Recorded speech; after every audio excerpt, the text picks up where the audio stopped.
Los secretos del Tercer Reich. El arquitecto de Hitler. Famosa por sus iglesias y sus mercados medievales, Colonia también atesora múltiples obras de arte. Pero en 1981 un visitante acudió para vender algo. Las negociaciones fueron discretas. El vendedor era una celebridad internacional y quería permanecer anónimo. Pero existía otro motivo para el secretismo de la casa de subastas. Las valiosas pinturas fueron adquiridas durante la época nazi, posiblemente a víctimas judías forzadas a vender sus posesiones. El vendedor anónimo recaudó 1 millón de marcos en efectivo. Fue otro golpe de suerte para un extraordinario superviviente, el leal arquitecto y ministro de armamento de Hitler, Albert Speer. Era el favorito de Hitler y en algún momento llegó a considerársele su sucesor. Albert Speer mantuvo en marcha la maquinaria de guerra nazi usando mano de obra esclava y el sistema de campos de concentración. Pero durante toda su larga vida pretendió ser un espectador que no sospechaba nada. Un nazi bueno, y se libró de la soga del ahorcado. Si los jueces de Nuremberg del Tribunal Militar Internacional hubieran sabido lo que sabemos ahora de Albert Speer, creo que le habrían incluido entre los principales criminales de guerra que fueron ejecutados. Pero Albert Speer fue un astuto superviviente. Speer fue un hombre increíblemente afortunado. Jugó bien sus cartas en Nuremberg y despistó por completo a los fiscales. Interpretó a un penitente que lamentaba lo ocurrido, pero no era culpable personalmente. Speer sostuvo el Tercer Reich, lo mantuvo en marcha, y eso le hace culpable de todos los crímenes cometidos durante ese periodo. Manipuló y comercializó sus memorias nazis y ganó una fortuna. Su ascenso meteórico en el régimen de Hitler quedó asegurado en 1933. A los 28 años se convirtió en el arquitecto de Hitler, contratado para llevar a cabo la grandiosa visión de Hitler. Muchas gracias. Lo que ven aquí es el principio de un gran complejo que se construirá a lo largo de los próximos años. Su primer gran encargo fue el diseño de las instalaciones, los pendones y la iluminación del Gran Congreso de Nuremberg de 1934. Albert Speer montó el espectáculo que Hitler esperaba. Se convirtió en el confidente del dictador. Pocos disfrutaban de un acceso tan íntimo. Si Hitler hubiera tenido un amigo, habría sido yo, declaró Speer más tarde. Tras Nuremberg, le encargaron mayores responsabilidades. En 1937, Hitler confió a su arquitecto la reconfiguración de Berlín. El profesor Speer se encargó del mayor proyecto urbanístico de todos los tiempos. Presumió de haber construido la nueva Cancillería del Reich en solo 1 año. El ambicioso arquitecto adoraba su posición y el poder. Hitler era el demonio, lo más parecido al demonio que puede ser un ser humano. Y Speer hizo un pacto con él. Tuvo que darse cuenta de que el plan de Hitler no era exactamente perfecto, pero era una oportunidad tremenda para alguien que estuviese dispuesto a aprovecharla plenamente, y eso es lo que hizo. Speer construía como quería el Führer y fue reconocido como un gran constructor y organizador. Sería el arquitecto de una ciudad fantasiosa de Hitler llamada Germania, la capital mundial del Gran Reich nazi. El dictador tenía en mente transformar Berlín y Albert Speer estaría a cargo de lograrlo.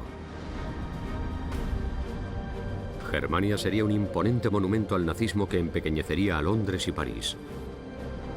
Pero no había sitio para los judíos y otros enemigos del Reich. Más de 20.000 viviendas de judíos se destruyeron en el proyecto de reconstrucción de Speer. Unas 100.000 personas fueron realojadas.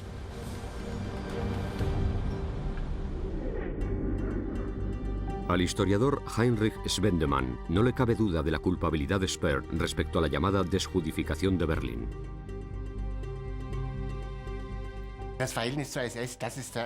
Para mí el factor decisivo fue su relación con las SS. Las autoridades de Speer decidían qué pisos necesitaban y entonces deportaban a esos judíos de Berlín. Existía cooperación y me cuesta creer que Speer no lo supiera. Es completamente imposible. Albert Speer condenó a miles de personas a los campos de concentración y a una muerte cierta. También los usó como fuente de mano de obra esclava. Sabemos que Speer visitó campos de concentración. Vio con sus propios ojos las atrocidades que cometían contra los presos de Mauthausen. Envió miles de toneladas de acero a Auschwitz para la construcción de una fábrica de aceite sintético que funcionaba con mano de obra esclava. Y resulta inconcebible que no supiera las condiciones atroces de la mano de obra esclava de los campos de concentración. Albert Speer presenció muchas cosas. Tras la conquista nazi de Francia, posó junto al Führer delante de la Torre Eiffel.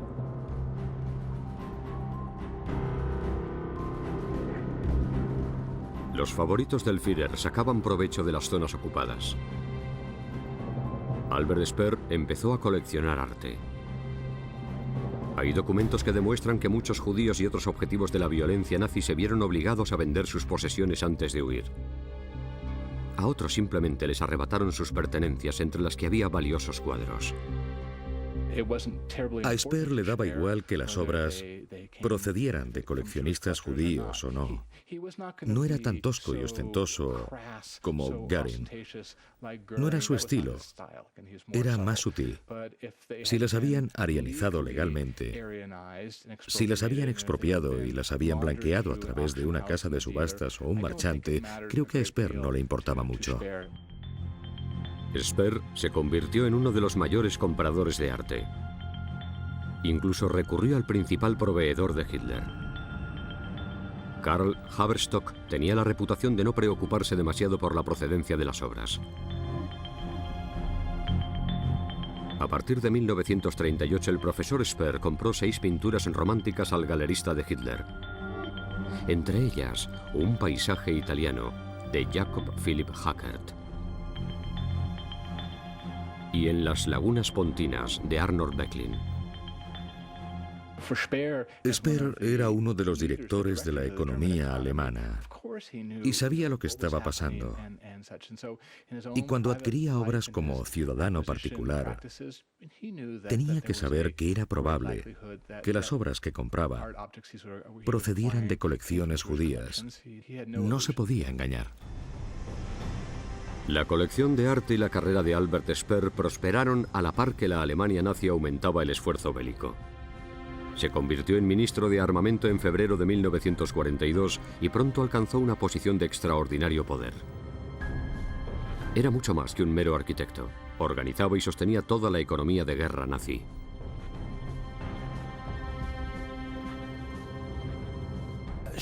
Speer trabajaba estrechamente con Hitler. Trabajaba estrechamente con el ejército. Trabajaba estrechamente con las SS. Era la figura central del esfuerzo bélico nazi. Mantenía la guerra en marcha. Y mientras la guerra seguía en marcha, más gente en los campos de concentración. Speer brilló en su nuevo puesto. Era un hábil organizador. La producción aumentó incluso en momentos de grandes pérdidas.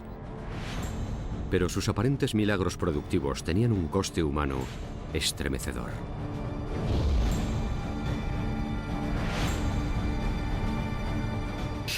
Speer sabía que la mano de obra esclava era fundamental para el esfuerzo bélico alemán, para la economía alemana, y usó mano de obra esclava en las fábricas que controlaba sin ningún tipo de pudor. El ministro de armamento nazi alcanzaba sus objetivos de producción a costa de los reclusos de los campos de concentración y la mano de obra esclava de los países ocupados. Para él, era mano de obra barata y disponible. Es una prueba más de que jugó un papel clave. Era el gran conseguidor de Hitler. No solo sabía las cosas, también estaba directamente involucrado. Lo sabía todo. Era un criminal peor que los demás, tal vez con la posible excepción de Himmler. Albert Speer permaneció al lado de Hitler hasta los últimos días de la guerra. Tras huir de las ruinas de Berlín, efectuó una parada vital en una finca de Brandenburgo. Cuando era más joven, había renovado la casa para un amigo de confianza de la familia, Robert Frank. Robert Frank había almacenado en su casa de campo la valiosa colección de Speer, formada por unas 30 pinturas. Cuando se acercó el Ejército Rojo, el ministro de Armamento de Hitler trató de recuperarlas desesperadamente. Si las encontraban, las pinturas podían constituir una prueba incriminatoria y potencialmente peligrosa por su origen judío. La noche del 23 de abril de 1945, Speer supervisó personalmente su retirada.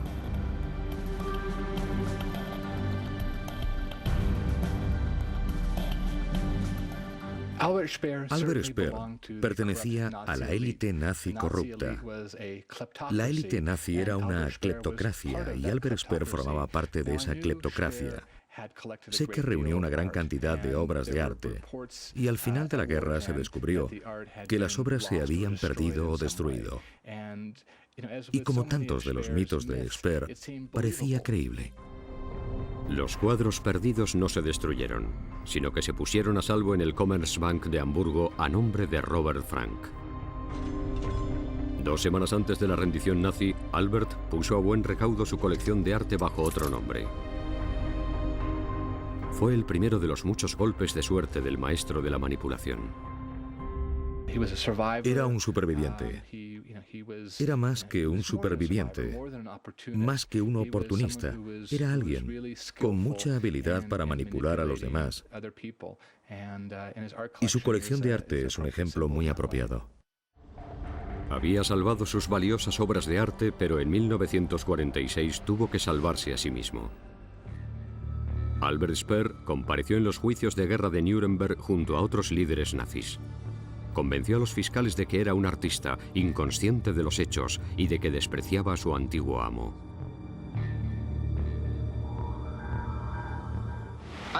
¿Cuál fue la decisión de Hitler? Su decisión fue un acuerdo inútil, como tantas decisiones de Hitler.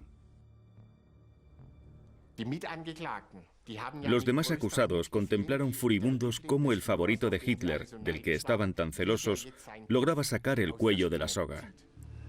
Albert Speer fue el único alto líder nazi que reconoció la responsabilidad general de los crímenes de guerra nazis, pero sin admitir ninguna culpabilidad personal. Albert Speer. Su vida pendía de un hilo. Inocente. Le creyeron, porque era el único acusado que mostró remordimientos, al contrario que los demás. Creo que eso le salvó. De lo contrario, le habrían ahorcado. Tras salvarse de la horca, el hombre que antaño se decía que habría sucedido a Hitler fue condenado a 20 años en la cárcel de Spandau. El otrora importante líder nazi se convirtió en el preso número 5. 3 años después de la guerra, un investigador norteamericano le interrogó sobre su colección de arte. Cuando interrogas a alguien, por muy verídica, valiosa o realista que parezca una respuesta, siempre tienes que cuestionarla, porque las apariencias engañan. Speer mintió. Afirmó que solo tuvo una pequeña colección y que no adquirió nada después de 1937. En realidad, había comprado obras al principal proveedor de Hitler, Karl Haberstock, hasta 1940.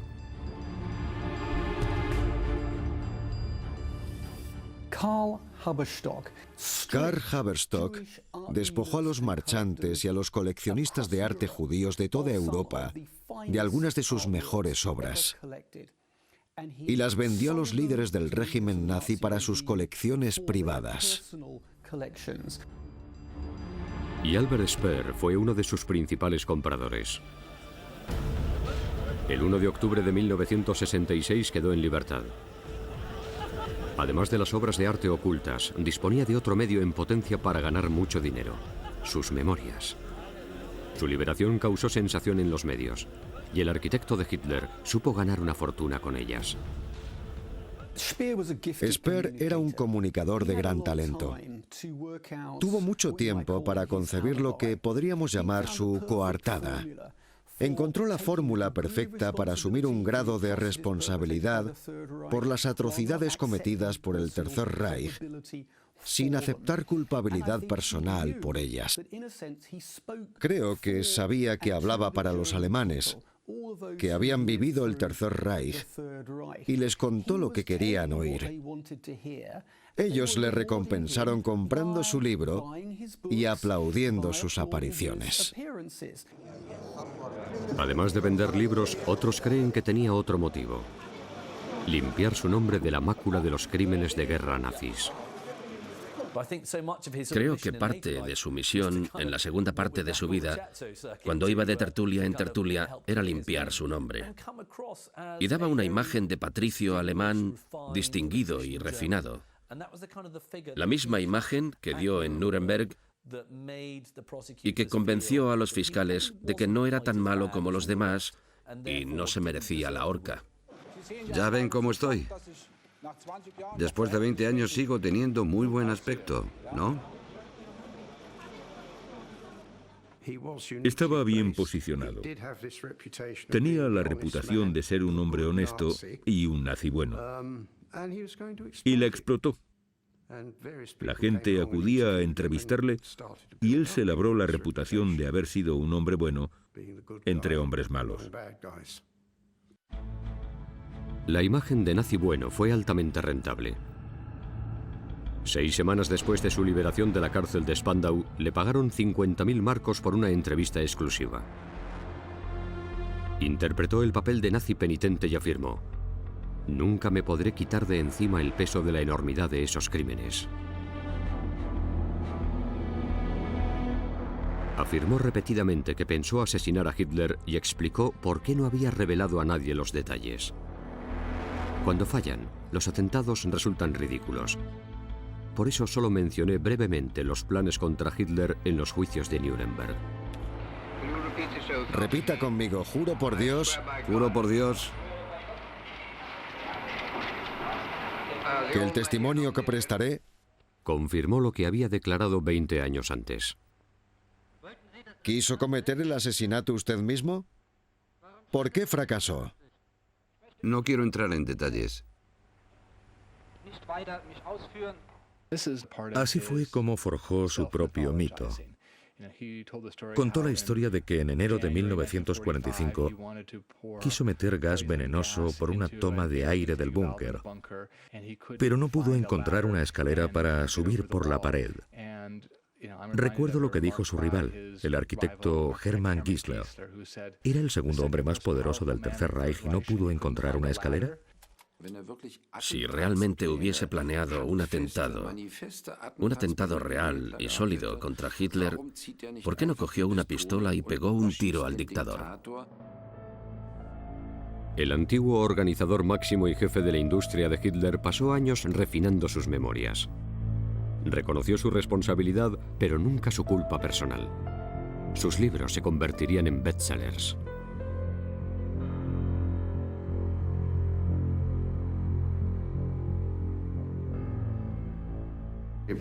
Era una edición muy cuidada y causó sensación en su época porque no había otro libro igual. Y sigue sin haberlo. Era un íntimo de Hitler y por lo tanto tenía muchísimo que revelar.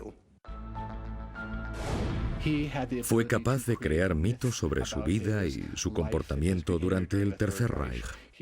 Escribió el primer borrador de su propia biografía, y eso le dio ventaja y le permitió retratarse como un idealista que no tenía ningún ánimo de lucro.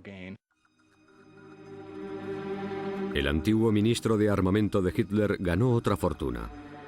Una fortuna labrada a base de mentiras y medias verdades.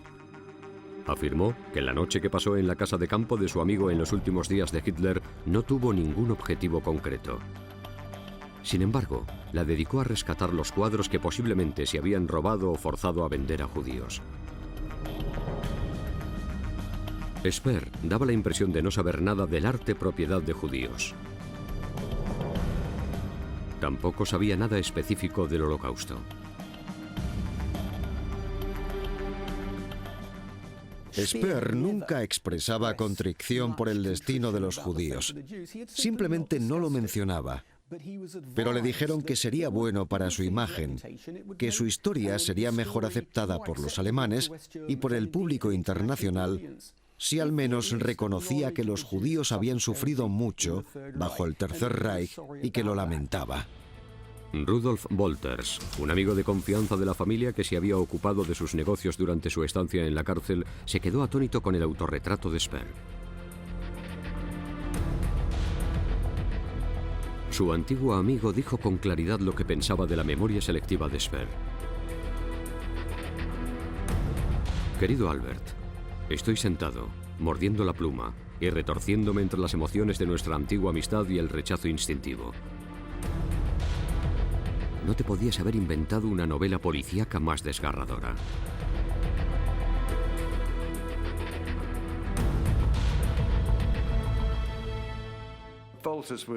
Wolters, como muchos de los antiguos colaboradores del régimen, se mostró muy molesto con él por no parar de decir que todo había sido una desgracia y que asumía su parte de la responsabilidad general. Su reacción fue: cállate por Dios y olvídalo. Pero Speer continuó interpretando al nazi penitente. Fue un papel que perfeccionó con ayuda de Joachim Fest. Estaba escribiendo una biografía de Hitler al mismo tiempo, y Albert Speer fue un colaborador vital para su libro. Hitler sabía que tenía que mantener en secreto lo que preparaba.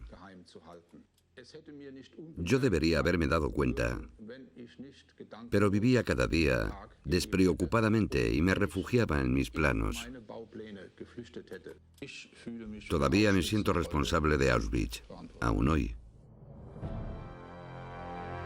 Pero en 1971 empezaron a aparecer grietas en la imagen de nazi bueno de Albert Speer.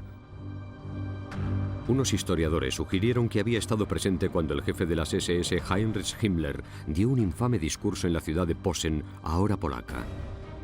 En ese discurso poco habitual, Himmler habló con sinceridad del destino del pueblo judío en el Reich nazi.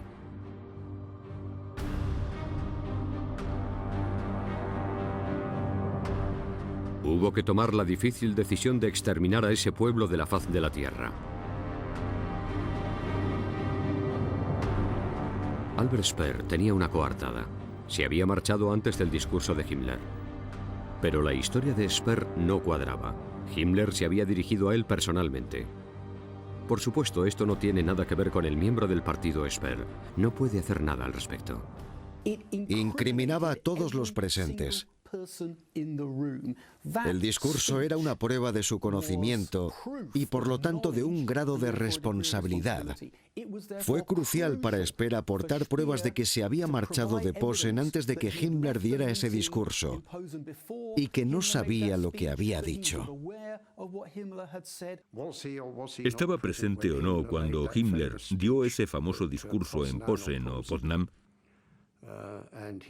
Mucho después, tuvo que dedicar gran cantidad de tiempo a demostrar que no estuvo allí. Luego dijo que estuvo allí, pero se perdió la parte importante porque se fue a otro lado. Dijo algo que no se sostenía. Fue el pilar central del esfuerzo bélico.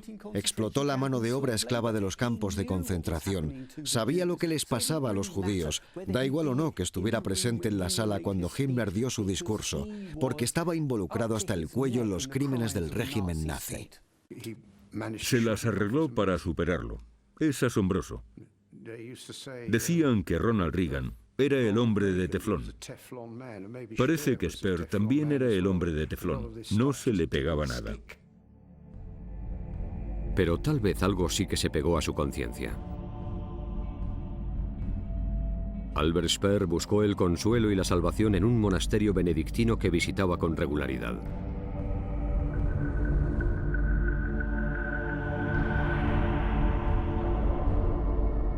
el padre Athanasius Wolff se convirtió en el confidente del criminal de guerra.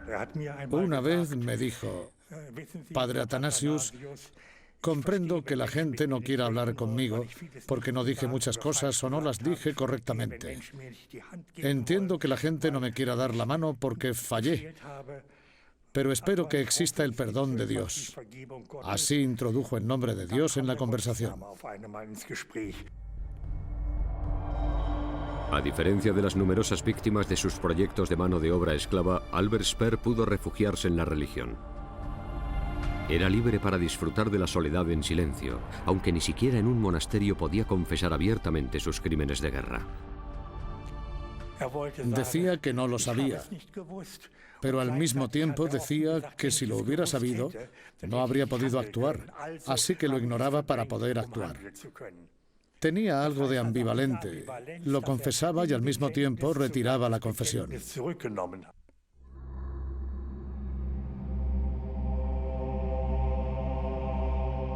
Parece que el arquitecto y ministro de armamento de Hitler no buscaba solo consuelo espiritual. Las paredes del monasterio le recordaban a la prisión que había sido su hogar durante 20 años.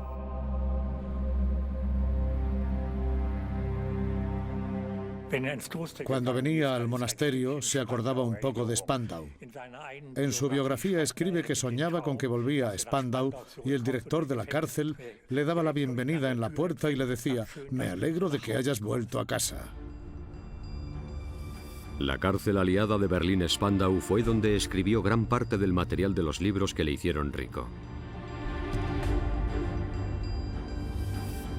Cuando acabó la guerra pudo salvar la vida y un tesoro escondido de unas 30 valiosas pinturas adquiridas a dudosos galeristas nazis.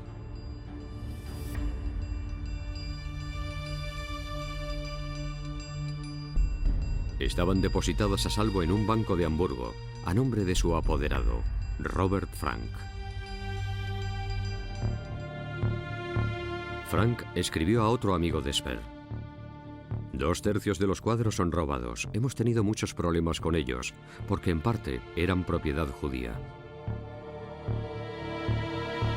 Un abrazo, Robert Frank. Encerrado en su celda, Speer no podía hacer nada para recuperar los cuadros que había rescatado a la desesperada en los últimos días de la guerra. Escribió a su abogado: «Tras mi liberación, temo que haya una reacción pública si intento recuperar la propiedad de una valiosa colección de cuadros».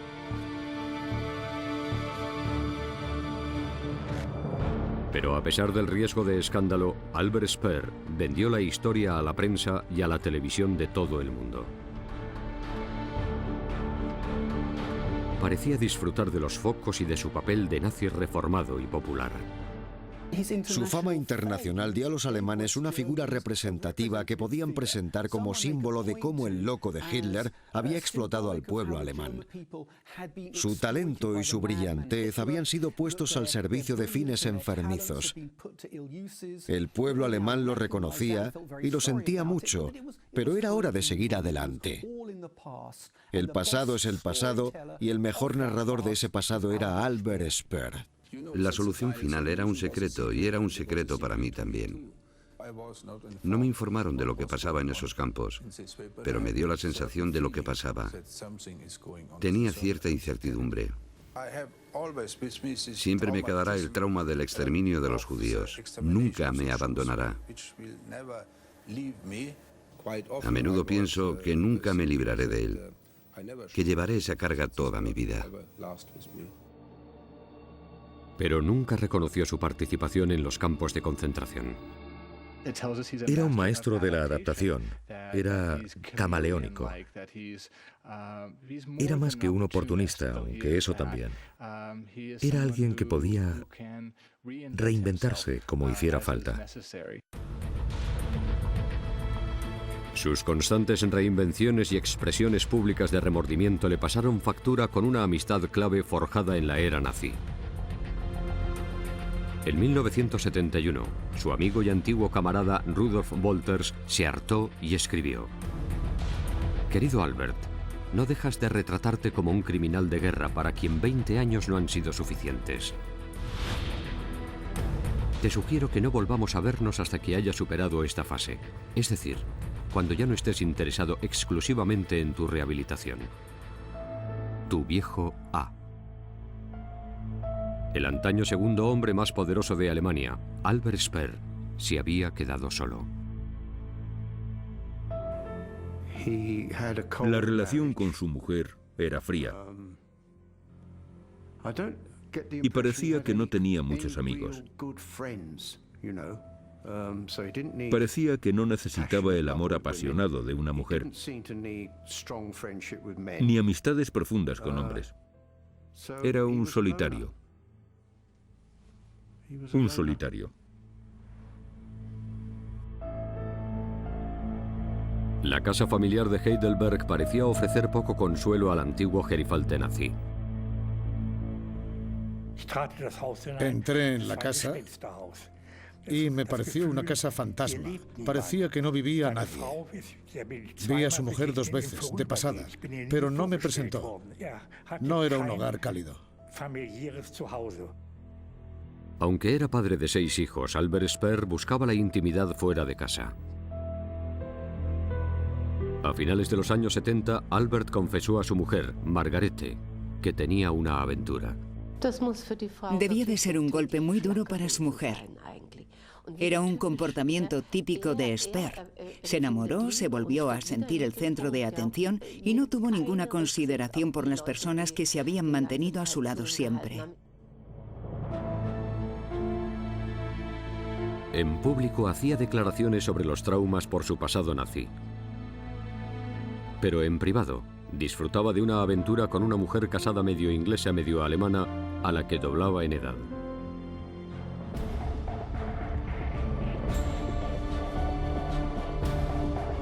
Su colección secreta de arte, amasada durante la guerra gracias a los traficantes nazis, era otro secreto.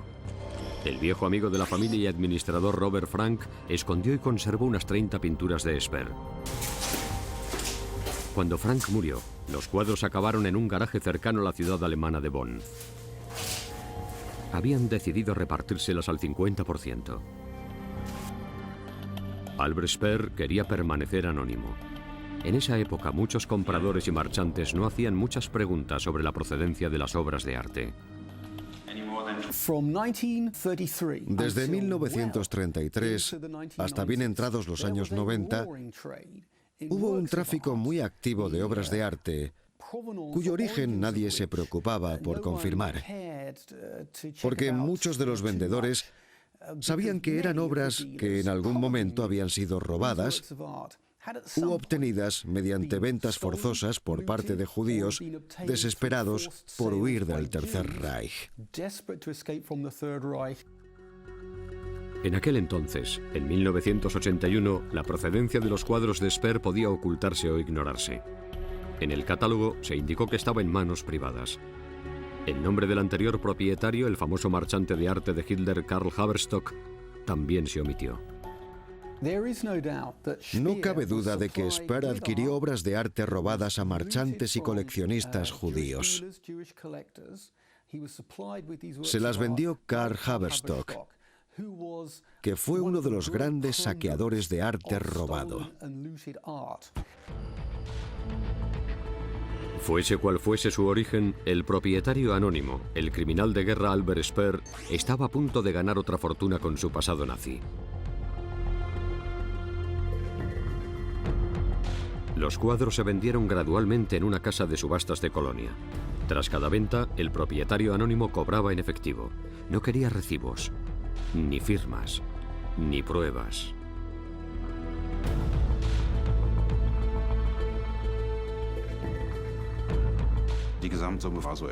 La suma total fue como de 1 millón de marcos. No tengo ni idea de qué fue de ese dinero. Más tarde su viuda nos preguntó si no quedaba nada por cobrar. Y le dijimos que lo había cobrado todo, que teníamos la confirmación. Entonces nos dimos cuenta de la explicación. Había otra mujer. Nos enteramos de que tenía un amante en Inglaterra. Una vez más, todo había salido bien para el antiguo favorito de Hitler.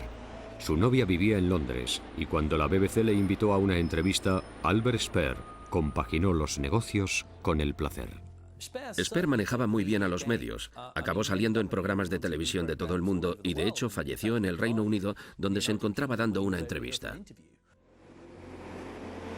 Irónicamente, su última entrevista fue sobre el arte robado por los nazis y la capital imaginaria de Hitler que había ayudado a diseñar. Hitler soñaba despierto. Cuando vio la maqueta, se entusiasmó y se olvidó de todos los problemas políticos. A los 76 años quedó con su amante en la capital británica que su antiguo jefe intentó destruir. Y tal vez se olvidó también de sus problemas.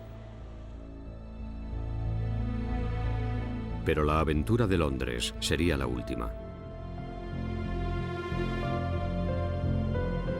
El hombre que había mantenido viva la maquinaria nazi murió de una hemorragia cerebral. Su novia estaba junto a él. Está claro que fue un accidente afortunado para él. Y se puede decir, aunque no quiero parecer cínico, que fue una buena forma de morir. No para la mujer, por supuesto. Pero acabar así tu vida no está nada mal, en términos cósmicos. Aunque los detalles son complicados. Fue una muerte piadosa comparada con el destino de muchas de sus víctimas en los campos de concentración. Una vez más, el destino volvió a sonreír al llamado nazi bueno. Speer era culpable de diversos crímenes y su ayudante fue ahorcado. Resulta inconcebible que el jefe fuera absuelto y el subordinado condenado y ahorcado. Así que creo que Speer fue un hombre increíblemente afortunado.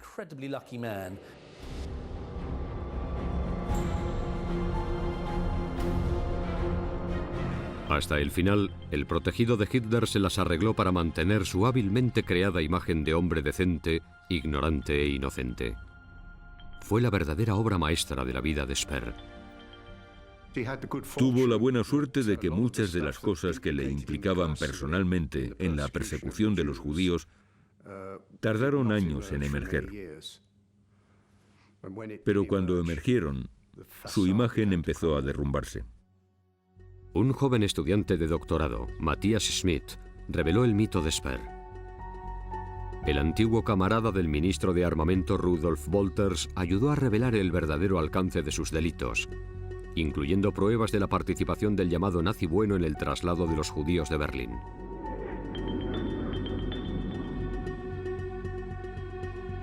Las cifras estaban registradas con el meticuloso estilo nazi.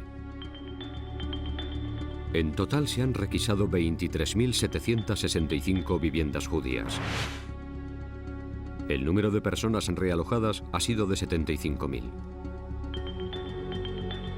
Después, Speer pidió a Wolters que destruyese la documentación que le implicaba en las atrocidades nazis.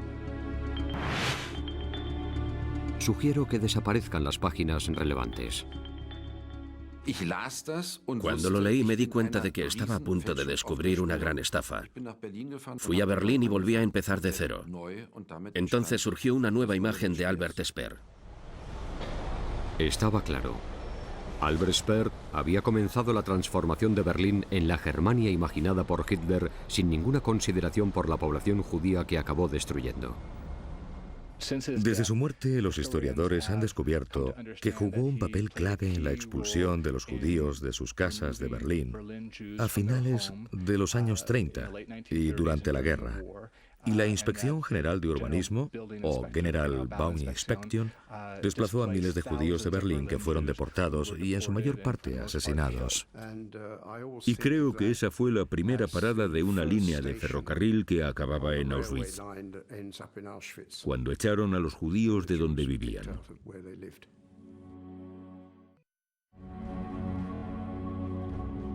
Toda su vida, Albert Speer ocultó su conocimiento de las atrocidades de los campos de concentración.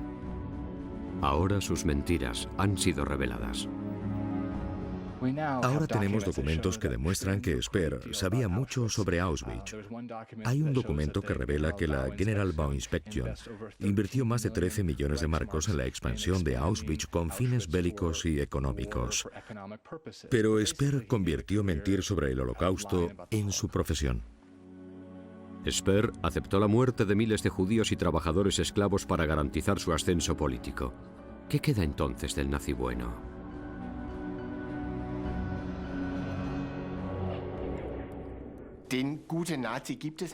No había un nazi bueno. Y si lo había, no era Speer. Cometió demasiados crímenes. No hay que olvidar que utilizó millones de trabajadores esclavos en la industria del armamento.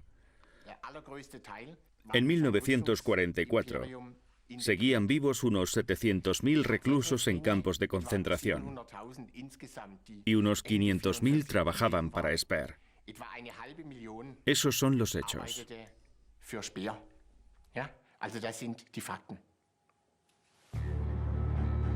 Albert Speer mintió sobre su participación en los crímenes nazis y ganó mucho dinero con ello.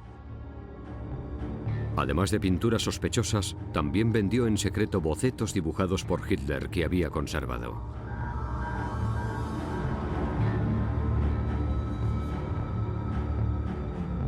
Speer no quería que pareciese que se beneficiaba de su relación con Hitler.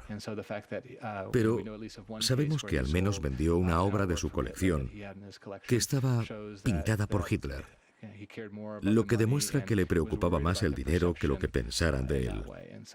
A Speer se le daba muy bien hacer cosas sin llamar la atención pública, a escondidas. Y esto es un buen ejemplo. Sus esfuerzos para obtener el máximo de dinero por los dibujos de Hitler quedaron revelados en diversa correspondencia. Un comprador le ofreció $3.500 y Speer insistió en el precio original de $4.000. Escribió: adjunto fotocopias de los 3 bocetos de Hitler. Lamento no poder aceptar un precio inferior por ninguno de los 3.